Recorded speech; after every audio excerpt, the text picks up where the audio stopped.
Hello friends, आज की ताज़ा खबरों में आप सभी का स्वागत है। झारखंड की तमाम छोटी बड़ी खबर इस वीडियो में देखने को मिलेगी। सबसे पहले बड़ी खबर, जेपीएससी 7वीं से लेकर 10वीं के मेंस परीक्षा का शेड्यूल आज होगा जारी। एक बड़ी खबर कि झारखंड लोक सेवा आयोग ने 7वीं से लेकर 10वीं सिविल सेवा प्रारंभिक परीक्षा 2021 का रिजल्ट जारी कर दिया है। मिली जानकारी के अनुसार बुधवार यानी 3 नवंबर को जेपीएससी 7वीं से लेकर 10वीं तक के मेंस परीक्षा का शेड्यूल जारी करेंगे। परीक्षा 1 हफ्ते तक चलेगी और मेंस की परीक्षा फरवरी महीने में होने की बात भी सामने आ रही है। इससे पहले 1 नवंबर को जेपीएससी 7वीं से लेकर 10वीं की पीटी परीक्षा का रिजल्ट जारी कर दिया है। वहीं पीटी पास करने वाले कुल 4293 उम्मीदवारों ने सिविल सेवा मुख्य परीक्षा में शामिल होने का अर्हता हासिल कर ली है। इसी के साथ ही अगली बड़ी खबर, मैट्रिक इंटर का मॉडल पेपर जारी। इधर झारखंड के स्कूली शिक्षा और साक्षरता विभाग ने मैट्रिक और इंटर का मॉडल प्रश्न पत्र जारी कर दिया है। इसके साथ ही 9वीं और 11वीं का मॉडल प्रश्न पत्र भी जारी किया है। मैट्रिक और इंटर के लिए 5-5 जबकि 9वीं और 11वीं के लिए 2-2 मॉडल प्रश्न पत्र जारी किए गए हैं। ई विद्या विहिनी पोर्टल या फिर झारखंड शिक्षा परियोजना परिषद की साइट पर इसे अपलोड किया गया है, वहां पे जाके आप देख सकते हैं। इसके साथ ही इधर मॉडल स्कूल प्रवेश परीक्षा का रिजल्ट जारी। राज्य के 89 मॉडल स्कूलों में नामांकन के लिए हुई प्रवेश परीक्षा का रिजल्ट कल जारी कर दिया गया है। इसमें 1485 परीक्षार्थी सफल हुए हैं। साथ ही मुंडा स्मृति पार्क को मिलेगा सौगात। झारखंड स्थापना दिवस 15 नवंबर को रांची वासियों को एक सौगात मिलने वाली है। 110 करोड़ रुपए की लागत से राजधानी में बनकर तैयार भगवान बिरसा मुंडा स्मृति पार्क का उद्घाटन 15 नवंबर को किया जाएगा। इसी के साथ ही अगली बड़ी खबर, हज यात्रा में आजमीनों को खर्च करने होंगे 4 लाख से अधिक। इधर झारखंड राज्य हज समिति ने हज 2022 से संबंध में जरूरी सूचनाएं जारी कर दी है। हज समिति के अध्यक्ष डॉक्टर इरफान अंसारी ने मंगलवार को बताया है कि हज 2022 के लिए आजमीन ए हज के लिए 1 नवंबर से आवेदन की प्रक्रिया शुरू हो चुकी है। आवेदन 31 जनवरी 2022 तक लिया जा सकता है। इसके लिए हज कमेटी ऑफ इंडिया की वेबसाइट पर या फिर हज कमेटी के मोबाइल ऐप के माध्यम से भी ऑनलाइन आवेदन कर सकते हैं। मिली जानकारी के अनुसार हज यात्रा पर जाने वाले को 3.25 लाख से लेकर 4,07,000 रुपये खर्च करने होंगे। इसी के साथ ही अगली बड़ी खबर, सरकारी स्कूल के शिक्षक अब बेचेंगे मिड डे मील का खाली बोरा। एक बड़ी खबर कि झारखंड के सरकारी स्कूलों के शिक्षकों की हालात अभी ऐसी है कि उन्हें खुद पता नहीं चल पाता है कि उन्हें अगले दिन कौन सा काम करने का आदेश मिल सकता है। शिक्षा विभाग ने एक आदेश जारी किया है। इसमें मध्याह्न भोजन प्राधिकरण के विशेष कार्य पदाधिकारी ने सभी जिला शिक्षा पदाधिकारियों स्कूलों से उपलब्ध कराए जा रहे खाद्यान्न के खाली बोरे को जमा करने और उन्हें बेचने की व्यवस्था करने को कहा गया है। खाली बोरा बेचने से मिलने वाली राशि को सरस्वती वाहिनी संचालन समिति के खाता में जमा करने का निर्देश दिया गया है। और इतना ही नहीं, आदेश में 15 दिनों के भीतर इस काम का प्रतिवेदन भी जमा करने को कहा गया है। इसी के साथ ही अगली बड़ी खबर, डीओ और बीपीओ को चेतावनी। इधर ग्रामीण विकास विभाग ने बिरसा हरित ग्राम योजना के तहत लंबित सामग्री मद की राशि का पेमेंट नहीं करने पर खेद जताया है। वहीं सभी जिलों के उप विकास आयुक्तों और प्रखंड विकास पदाधिकारियों को पत्र लिखकर कहा है कि जिलों की अधियाचना के अनुसार सामग्री मद में राशि उपलब्ध कराई गई थी के बावजूद इस योजना में राशि भुगतान अब तक लंबित है। राज्य सरकार की इस महत्वपूर्ण योजना के क्रियान्वयन में प्रखंड और जिला रुचि नहीं ले रहे हैं। विभाग ने पूरे मामले को गंभीरता से लेते हुए 3 नवंबर की शाम 5 बजे तक हर हाल में बिरसा हरित ग्राम योजना में सामग्री मद में लंबित राशि की भुगतान करने का निर्देश दिया है। लंबित भुगतान की प्रविष्टि मनरेगा सॉफ्ट में भी अपलोड करने को कहा है। इसी के साथ ही अगली बड़ी खबर, दीपावली के बाद बंद हो जाएगा PMGKY का मुफ्त राशन। एक बड़ी खबर कि कोरोना वायरस की पहली लहर के दौरान पूरे देश में संपूर्ण लॉकडाउन लगा दिया गया था। महामारी के रोकथाम के लिए लगाए गए लॉकडाउन के कारण देश में करोड़ों लोगों के समक्ष रोजी रोटी का संकट खड़ा हो गया था। इसको देखते हुए प्रधानमंत्री नरेंद्र मोदी ने प्रधानमंत्री गरीब कल्याण अन्न योजना की शुरुआत की थी। अब इस दीपावली पर ये योजना जो है बंद हो जाएगी। 5 किलो जो अनाज प्रति व्यक्ति मिल रहा था मुफ्त में, वो बंद हो जाएगा। इसी के साथ ही अगली बड़ी खबर, सहायक पुलिस कर्मियों का आंदोलन समाप्त करने पर बनी सहमति, आज होगी घोषणा। एक बड़ी खबर की सहायक पुलिसकर्मियों का आंदोलन समाप्त होने पर सहमति बन गई है। इसकी आधिकारिक घोषणा आज मोराबादी में की जाएगी। विधायक बंधु तिर्की की अगुवाई में आंदोलनकारियों के एक प्रतिनिधि मंडल से वार्ता हुई है, जिसमें इनके अनुबंध के अवधि विस्तार और नक्सली हमले में मारे जाने पर सहायक पुलिसकर्मियों के परिवार के एक सदस्य को सरकारी नौकरी दी जाएगी। सहायक पुलिसकर्मियों की मांगों पर विचार करने के लिए एक उच्च स्तरीय कमेटी गठित की जाएगी, जो 2 महीने के अंदर अपनी रिपोर्ट देगी। आपको जानकारी होगा कि 27 सितंबर से मोराबादी मैदान में विभिन्न मांगों को लेकर सहायक पुलिसकर्मी आंदोलन कर रहे हैं। इसी के साथ ही अगली बड़ी खबर, आदिवासी महिलाओं को मिलेगी पहचान, बाजार से जोड़ना है लक्ष्य। एक बड़ी खबर की मुख्यमंत्री हेमंत सोरेन की पहल पर Jharkhand state livelihood promotion society hello स्थित राज्य कार्यालय में सखी मंडल की महिलाओं के द्वारा निर्मित पारंपरिक आदिवासी आभूषण के ब्रांड आदिवा का शुभारंभ किया गया। आदिवा ब्रांड के लॉन्च का मुख्य उद्देश्य राज्य के पारंपरिक आभूषण को एक नई पहचान के जरिए बड़े बाजार से जोड़ना है। ग्रामीण महिलाओं को स्वरोजगार और राज्य की धरोहर आदिवासी ज्वेलरी को सहेजना है। मुख्यमंत्री ने सखी मंडल के उत्पादकों को बड़े बाजार से जोड़ने के लिए प्लास ब्रांड की शुरुआत की थी। आपको जानकारी होगा, इससे ग्रामीण महिलाओं की आमदनी में इजाफा हुआ है और इसी कड़ी में मंगलवार को आदिवा आदिवासी ज्वेलरी ब्रांड का शुभारंभ मुख्य कार्यपालक पदाधिकारी नैन्सी सहाय ने किया है। इसी के साथ ही अगली बड़ी खबर, मुख्यमंत्री पशुधन विकास योजना के लाभुकों का चयन शीघ्र करने का निर्देश। उपायुक्त छवि रंजन की अध्यक्षता में मुख्यमंत्री पशुधन विकास योजना की समीक्षा बैठक कल की गई। बैठक में मुख्यमंत्री पशुधन विकास योजना के अंतर्गत वित्तीय वर्ष 2021-22 के लिए लाभुकों की चयन करने की प्रक्रिया की विस्तार से जानकारी ली गई। वहीं आवश्यक दिशा निर्देश भी दिए गए हैं। बैठक में योजनाओं के लाभुकों के द्वारा भरे गए सभी आवेदनों की जांच कर शीघ्र योजना से लाभान्वित करने का निर्देश दिया है। इसी के साथ ही अगली बड़ी खबर, राज्यपाल ने नई शिक्षा नीति के तहत ढालने को लेकर तैयारी करने का दिया निर्देश। इधर नई शिक्षा नीति को लेकर देश भर में चर्चाएं चल रही है। वहीं झारखंड के विश्वविद्यालयों और शिक्षण संस्थानों में इसी नीति को लागू करने के लिए मंथन की जा रही है। राज्यपाल रमेश बैस ने भी तमाम विश्वविद्यालयों को नई शिक्षा नीति के तहत ढालने को लेकर तैयारी करने का निर्देश दिया है। झारखंड को नई शिक्षा नीति के तहत काफी लाभ मिलेगा, ऐसी कयास लगाए जा रहे हैं। झारखंड में कई जनजातीय और क्षेत्रीय भाषाएं हैं। इस राज्य में इन्हीं भाषाओं को लेकर विद्यार्थी अध्ययन करते हैं। बता दें, नई शिक्षा नीति में ऐसी कई प्रावधान है जिसमें जनजातीय भाषाओं को लेकर उच्च शिक्षा तक हासिल कर रोजगार का मार्ग तय किया जा सकता है। वहीं इस नीति में और भी कई ऐसे पहलू जोड़े गए हैं जिसमें विद्यार्थियों और शिक्षण संस्थानों को सीधा सीधा लाभ मिलने वाला है। इसी के साथ ही अगली बड़ी खबर, नियुक्ति प्रक्रिया रद्द करने पर जेएसएससी पर सवाल।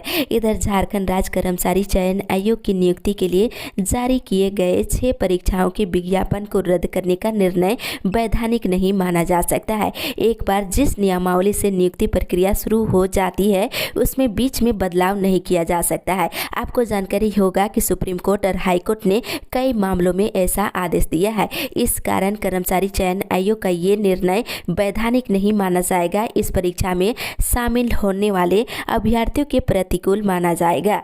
झारखंड हाईकोर्ट के वरिष्ठ अधिवक्ता ए अलाम के अनुसार आयोग का ये निर्णय वैधानिक नहीं है। नियुक्ति प्रक्रिया शुरू करने और परीक्षा लेने और रिजल्ट जारी करने के बाद किसी भी स्थिति में इसे इस आधार पर निरस्त नहीं किया जा सकता है कि राज्य में नियुक्ति के लिए नई नियमावली बनाई गई है और पुरानी नियमावली के आधार पर परीक्षा मान्य नहीं होगा। इसी के साथ ही अगली बड़ी खबर, शिक्षकों के वेतन निर्धारण की प्रक्रिया हुई स्थगित। इधर धनबाद जिले के प्रारंभिक शिक्षकों का वेतन निर्धारण की प्रक्रिया को फिलहाल स्थगित कर दिया गया है। डीएससी इंद्रभूषण सिंह ने सभी बीडीओ को जारी निर्देश में कहा है कि वेतन निर्धारण में वंचिंग सुविधा दी जाए या नहीं, इस संबंध में विभागीय स्तर से वित्त विभाग से पत्राचार किया है। साथ ही डीएससी ने कहा है कि प्रारंभिक विद्यालयों में कार्य कर रहे सरकारी शिक्षकों की सेवा पुस्तिका जिला कार्यालय में रखने का निर्देश दिया है। किसी भी परिस्थिति में शिक्षकों की सेवा पुस्तिका शिक्षक के पास नहीं रहना चाहिए। इसी के साथ ही अगली बड़ी खबर, ओबीसी को मिले 27% आरक्षण। ओबीसी को 27% आरक्षण देने और वेश्या आयोग का गठन करने और वैश्य समाज की लूटी गई जमीन वापस दिलाने सहित अन्य मांगों को लेकर झारखंड प्रदेश वेश्या मोर्चा ने मुख्यमंत्री हेमंत सोरेन, वित्त मंत्री रामेश्वर उरांव और स्वास्थ्य मंत्री बाना गुप्ता को ज्ञापन सौंपे हैं। और मोर्चा ने राज्य के स्थापना दिवस समारोह के अवसर पर 15 नवंबर को ओबीसी को 27% आरक्षण और वेश्या आयोग का गठन करने की घोषणा करते हुए अन्य मांगों पर शीघ्र सकारात्मक पहल करने की मांग की है। इसी के साथ ही अगली बड़ी खबर, अनुबंध कर्मियों को धोखा दे रही सरकार। इधर स्वास्थ्य मंत्री बाना गुप्ता के द्वारा अनुबंध कर्मियों के ऊपर दिए गए बयान की पूर्व विधायक शशि भूषण सामंत ने घोर आलोचना करते हुए कहा है कि झारखंड के बेरोजगार हेमंत सरकार चुनाव में झूठे वादे कर राज्य की भोली भाली जनता को ठगने का काम किया है। इसके साथ ही अनुबंध कर्मियों को धोखा देने का काम कर रही है। चुनाव में अनुबंध कर्मियों और सहायक पुलिस कर्मियों के मानदेय बढ़ाने और अस्थायी करने के झूठे वादे कर सत्ता हासिल कर ली। ये सरकार बेबस और लाचार के साथ मजाक कर रही है। इसी के साथ ही अगली बड़ी खबर, प्रेस क्लब में स्थानीय और नियोजन नीति पर परिसंवाद का हुआ आयोजन। इधर प्रेस क्लब रांची में डॉक्टर कर्मा उरांव की अध्यक्षता में आदिवासी एवं मूलवासी सामाजिक संगठनों के साथ कल बैठक हुई। बैठक में राज्य में उत्पन्न हुई विसंगतियों को लेकर वर्तमान सरकार पर सभी ने रोष प्रकट किया है, क्योंकि अभी तक राज्य के लोगों के जनभावना के अनुरूप स्थानीय नीति और नियोजन नीति परिभाषित नहीं हुई है। वहीं दूसरी ओर पूर्ववर्ती सरकार के द्वारा परिभाषित स्थानीय नीति को अपेक्षित संशोधित करना था, जिसे रद्द कर दिया गया है, जिससे राज्य में कई तरह के विसंगतियां उत्पन्न हो गई है। एक तरफ से देखा जाए तो राज्य में नियुक्ति प्रक्रिया बाधित हो गई है। इसी के साथ ही अगली बड़ी खबर, सीधी नियुक्ति को लेकर शिक्षकों की काउंसलिंग। गिरिडीह जिले के स्नातक प्रशिक्षित शिक्षकों की सीधी नियुक्ति को लेकर काउंसलिंग मंगलवार को सर जेसी बोस बालिका उच्च विद्यालय में हुई है। इतिहास और नागरिक शास्त्र विषय के शिक्षकों की काउंसलिंग नोडल पदाधिकारी प्रशिक्षु IAS पीयूष सिन्हा की देखरेख में हुई है। वहीं शिक्षकों की कागजात की जांच की गई और काउंसलिंग में शिक्षकों की मूल प्रवेश पत्र, शैक्षणिक प्रमाण पत्र, अंक पत्र समेत अन्य कागजातों का मिलान किया गया है। और 92 शिक्षकों की काउंसलिंग होनी थी और काउंसलिंग का काम देर शाम तक चली है। इसी के साथ ही अगली बड़ी खबर, सोरेन परिवार की संपत्ति की जांच की मांग को लेकर हाईकोर्ट में जनहित याचिका दायर। CBI जांच की मांग है। इधर झारखंड में सबसे सशक्त राजनीतिक परिवार सोरेन परिवार की संपत्ति की जांच को लेकर झारखंड हाईकोर्ट में जनहित याचिका दायर की गई है। याचिकाकर्ता RTI एक्टिविटीज शिव शंकर शर्मा ने अधिवक्ता राजीव कुमार के माध्यम से याचिका दायर की है। इसी के साथ ही अगली बड़ी खबर, सरकारी कोचिंग संस्थान आकांक्षा का बेहतर प्रदर्शन, 15 में से 9 विद्यार्थी सफल। इधर नीट 2021 की परीक्षा में झारखंड सरकार की स्कूली शिक्षा और साक्षरता विभाग के द्वारा निःशुल्क संचालित राज्य स्तरीय आकांक्षा कोचिंग संस्थान से विद्यार्थियों ने बेहतर प्रदर्शन किए हैं। इस परीक्षा में कुल 15 छात्र छात्राएं शामिल हुई थी, जिसमें से 9 विद्यार्थियों को सफलता मिली है। इसी के साथ ही अगली बड़ी खबर, 7वीं से 10वीं JPSC PT परीक्षा परिणाम में गड़बड़ी, एक ही सेंटर के सभी परीक्षार्थी कैसे हो गए पास।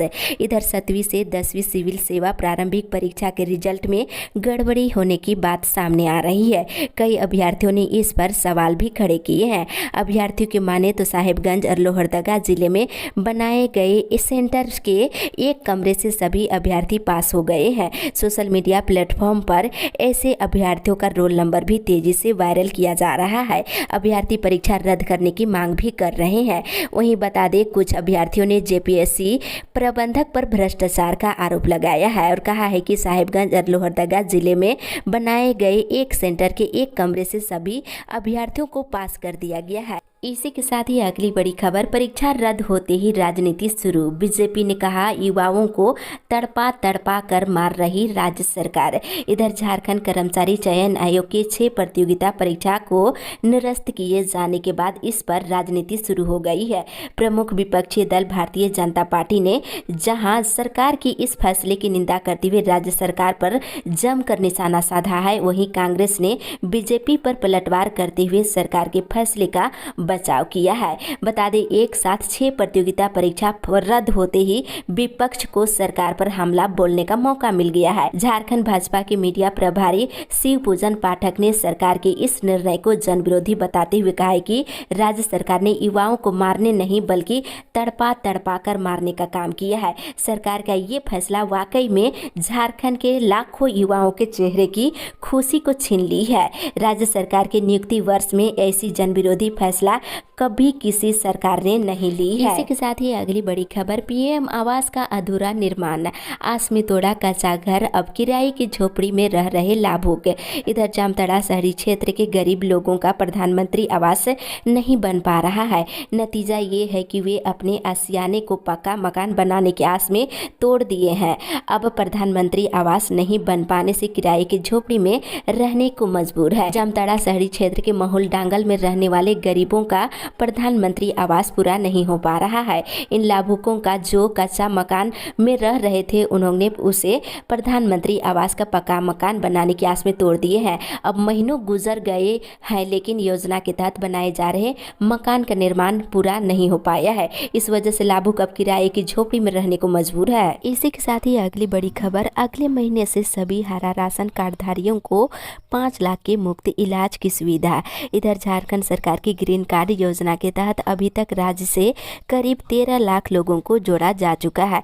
इसमें से रांची जिले से 80,000 लाभुक है। इन सभी को दिसंबर तक आयुष्मान योजना के लाभ से जोड़ा जाएगा। अभी तक इन लाभुकों को आयुष्मान योजना का लाभ नहीं मिल रहा था, जबकि अन्य पीला और गुलाबी राशन कार्डधारियों को इस योजना का लाभ मिल रहा था, जिसमें 57 लाख परिवार शामिल है। जबकि हरा राशन कार्डधारियों के जुड़ जाने के बाद इन सभी कार्ड के सदस्यों को 5 लाख तक के इलाज का लाभ मिल सकता है। बता दें, अभी जितने भी लाभुकों ग्रीन कार्ड से जोड़ा गया है, उसमें सबसे अधिक लाभुक गिरिडीह जिले से है, जबकि दूसरी ओर सबसे नीचे पैदान में लोहरदगा जिला शामिल है। यहाँ सिर्फ 19,000 लोगों को ही हरा राशन कार्ड दिया जा सका है। लातेहार और खूंटी जिले में भी हरा कार्ड धारकों की संख्या बहुत कम है। हालांकि कार्डधारियों का संख्या बढ़ाने के काम किया जा रहा है। इसी के साथ ही अगली बड़ी खबर, राजधानी के बाद अब सभी जिलों में हर घर दस्तक अभियान शुरू।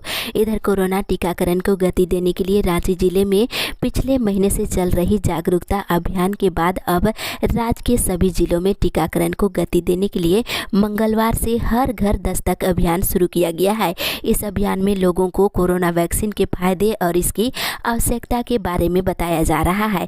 साथ ही जिन लोगों ने वैक्सीन की पहली या दूसरी डोज नहीं ली है, स्वास्थ्य कर्मी उनके घर पर जाकर टीका लेने का आग्रह कर रहे हैं। साथ ही इधर प्रधानमंत्री आज कम कोरोना टीकाकरण वाले जिलों की समीक्षा करेंगे। इसमें झारखंड के 9 जिले पाकुड़, साहिबगंज, गढ़वा, देवघर, पश्चिमी सिंहभूम, गिरिडीह, लातेहार, गोड्डा और गुमला शामिल है। बताते चले कि बैठक में प्रधानमंत्री इन सभी जिलों में कम टीकाकरण के कारणों की समीक्षा के साथ साथ इससे निपटने के लिए किए जा रहे उपायों पर भी चर्चा करेंगे। इसी के साथ ही अगली बड़ी खबर, 15 नए और 17 पुराने मामलों में मुआवजा की मिली स्वीकृति।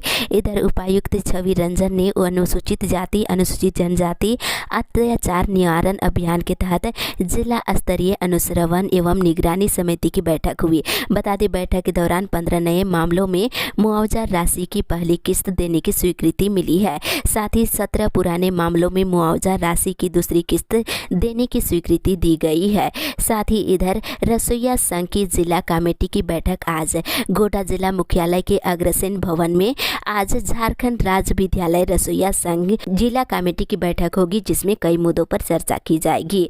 साथ ही इधर बताते चले, डीएससी के निलंबन से नहीं मिल रहा वेतन। अक्टूबर महीने बीत चुका है, सरकारी विभागों में कर्मियों का वेतन भुगतान शुरू हो गया है, लेकिन इधर गिरिडीह जिला शिक्षा अधीक्षक कार्यालय के कर्मियों के वेतन भुगतान की प्रक्रिया भी शुरू नहीं हो पाई है। इससे यहाँ के कर्मी चिंतित है। वहीं बता दें, जिला शिक्षा अधीक्षक को निलंबित कर दिया गया है। अब तक किसी भी पदाधिकारी को डीएससी का वित्तीय प्रभार नहीं दिया गया है। इस कारण कर्मियों का वेतन भुगतान बाधित हो गया है। इसके साथ इधर आज से भरे जाएंगे बीएससी नर्सिंग प्रवेश परीक्षा के फॉर्म। इधर रिम्स में संचालित बीएससी नर्सिंग पाठ्यक्रम में दाखिले के लिए प्रवेश परीक्षा के लिए बुधवार से ऑनलाइन प्रवेश फॉर्म भरे जाएंगे। झारखंड संयुक्त प्रवेश प्रतियोगिता परीक्षा परिषद की वेबसाइट के माध्यम से ऑनलाइन फॉर्म 15 नवंबर तक भर सकते हैं। प्रवेश परीक्षा इसी महीने लिए जाएंगे।